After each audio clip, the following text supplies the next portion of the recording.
Storytelling, at its core, is about connection. It's about recognizing ourselves in the experiences of others. When it comes to suicide prevention, this power of connection becomes a lifeline.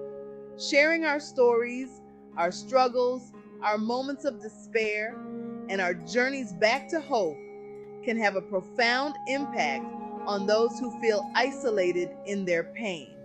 When we share our stories of resilience, we offer a beacon of light to those who feel lost in darkness.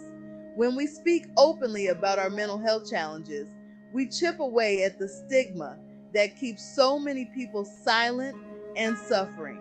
It takes courage to be vulnerable, to share the parts of ourselves that we often keep hidden. But in that vulnerability, we discover the power of human connection. We realize that we are not alone in our struggles. By sharing our stories, we create a space for empathy, understanding, and hope to flourish. This space can be a lifeline for someone struggling with suicidal thoughts, reminding them that they are not alone and that there is hope for a brighter tomorrow. Resilience. It's the ability to bounce back from adversity, to rise stronger from our falls. It's not about avoiding pain or pretending that everything is okay. It's about acknowledging our struggles and finding ways to move forward. I remember a time when I felt completely lost and broken. But then I heard someone share their story of resilience. They spoke about their own struggles and how they found the strength to keep going. Their story gave me hope. As Maya Angelou wrote, "You may encounter many defeats, but you must not be defeated." Their story and Angelou's words became a lifeline for me. Hope is a powerful antidote to despair. It's the belief that things can get better, that the future holds possibilities. Hearing stories of others who have found their way back can rekindle hope. I met a young woman at a mental health event. She had attempted suicide several times, but then she heard a story of recovery. The speaker found hope through therapy, medication, and the support of loved ones. The young woman felt a glimmer of hope she hadn't felt in years. As the Dalai Lama said, choose to be optimistic. It feels better. Empathy is the ability to understand and share the feelings of another person. It's about putting ourselves in their shoes and trying to see the world through their eyes.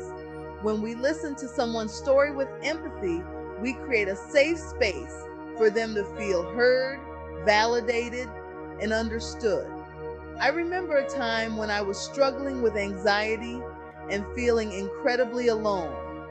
I confided in a friend, and to my surprise, she shared that she had been struggling with anxiety as well. She didn't try to fix me or tell me to cheer up. She simply listened with empathy and understanding. Her willingness to share her own experience made me feel less alone and gave me the courage to seek help. It reminded me of the words of Dr. Brene Brown: empathy has no script. There is no right or wrong way to do it. It's simply listening, holding space, withholding judgment, emotionally connecting, and communicating that incredibly healing message of "you're not alone." Section 5. The strength in opening up. Vulnerability and connection. Vulnerability is often seen as a weakness, but it is actually the birthplace of connection and courage. It's about allowing ourselves to be seen, imperfections and all. When we share our stories of vulnerability, we give others permission to do the same. I used to believe that I had to be strong and perfect all the time. I was afraid to let people see my struggles, my fears, my imperfections. But then I realized that my vulnerability was actually a strength. It was what allowed me to connect with others on a deeper level.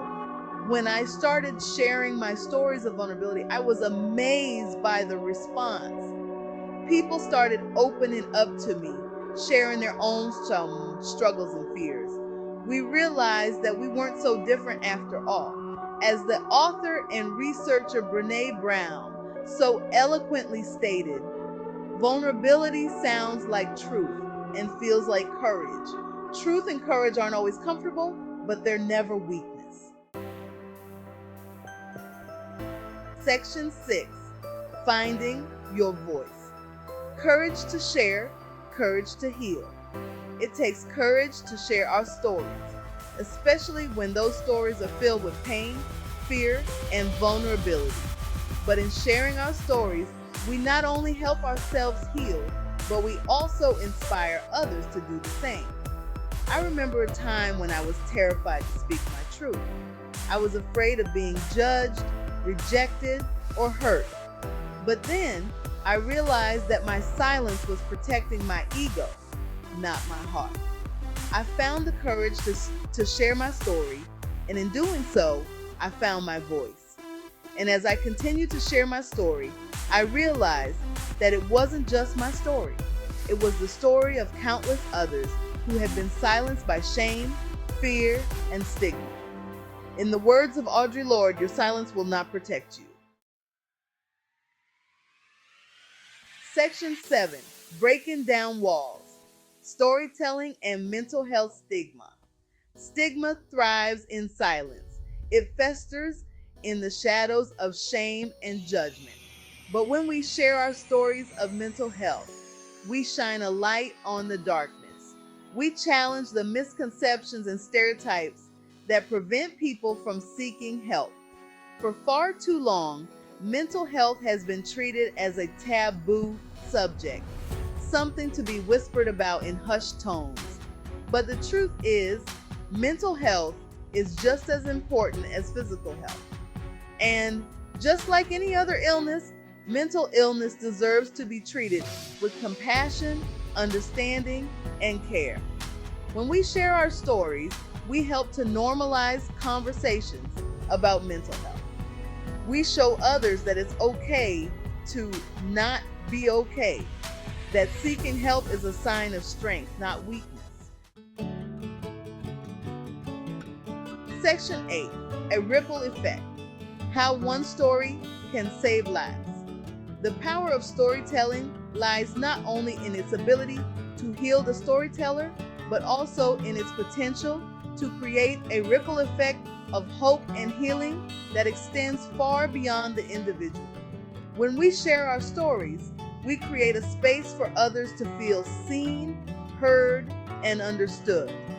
We offer a lifeline to those who are struggling, reminding them that they are not alone and that there is hope for a brighter tomorrow. One story has the power to save a life.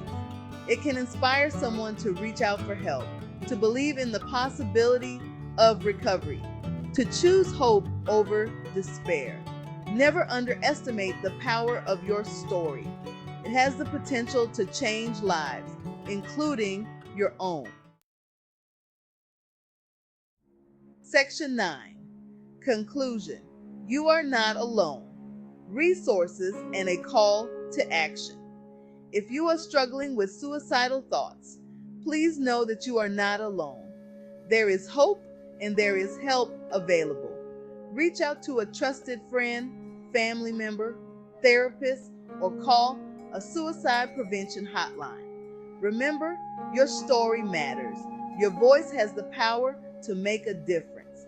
By sharing your experiences, you can help break down stigma, foster connection, and inspire hope in others. Here are some resources that can help.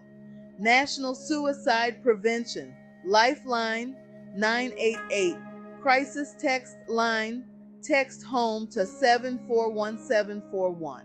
You are not alone. There is hope, and your story matters.